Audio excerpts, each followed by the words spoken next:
Γεια σας, είμαι ο Παναγιώτης και σήμερα θα σας κάνω review για τα όπλα Fire Strike, Double Strike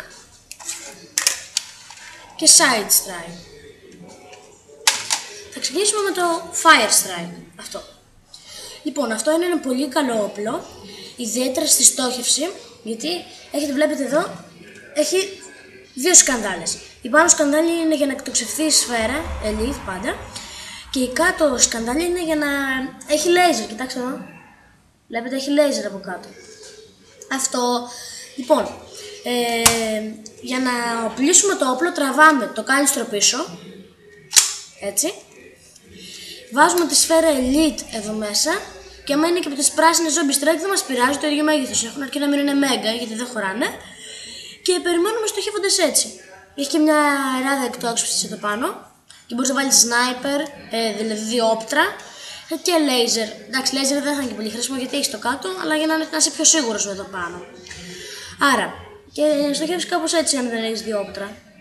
Αλλιώς με το laser πατάς εκεί πέρα. Πατάς κάτω ή κάθεσαι έτσι. Λοιπόν, εδώ κάτω είναι δύο αποθήκες για σφαίρες. Αν σου τελειώσουν, έχεις από εκεί. Τις βάζεις μέσα και δεν είσαι έτοιμος. Στοχεύεις έτσι και φεύγει. Παίρνεις εδώ και φεύγει. Παίρνεις εδώ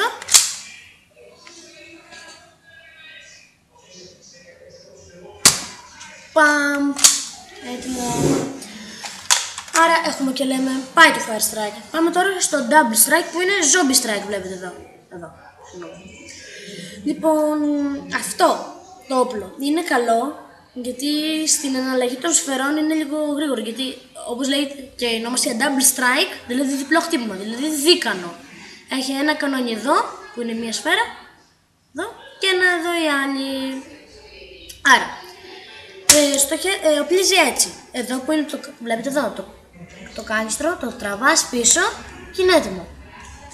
Τσακ, πετάς πέρα, πετάγεται μία, τσακ, κάνεις εδώ, φεύγει η άλλη. Καταλάβατε, αυτό είναι το Double Strike, μικρή περιγραφή, είναι και μικρό όπλο, δεν θέλετε. Πάμε τώρα στο Side Strike. Για να οπλίσουμε αυτό το όπλο, χρειάζεται, όπως το κρατάμε εδώ, να κάνεις πίσω το επάνω μέρος του και να το αφήσεις για να φύγει μπροστά. Εμένα ειδικά έχει χαλάσει εδώ πέρα, γιατί κοιτάξτε, μόλις το φέρνω πίσω μένει και δεν φύγει μπροστά, έχει χαλάσει λίγο το ελαττήριο. Αλλά μόλις το πηγαίνω πίσω δεν γίνεται καλά, αλλά μόλις το πηγαίνω το γίνει μια χαρά. Δεν υπάρχει αυτό το πρόβλημα. Λοιπόν, για να στοχεύσουμε, το φέρουμε εδώ μπροστά. Οι ράδες όπως είναι αυτή εδώ, δεν είναι σαν τα άλλα όπλα, σαν το Double Strike όπως είναι εδώ πέρα, βλέπετε. Ή το Fire Strike. Αυτό το έχει στο κάτω μέρος του. Βλέπετε εδώ πέρα. Εδώ πάνω έχει μόνο αυτό το πραγματάκι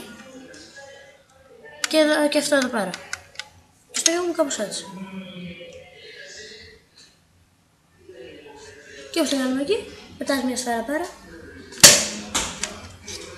Βάζεις άλλη. Και αυτή μία. Αυτό ήταν το review. Μαζί σας. Γεια σας.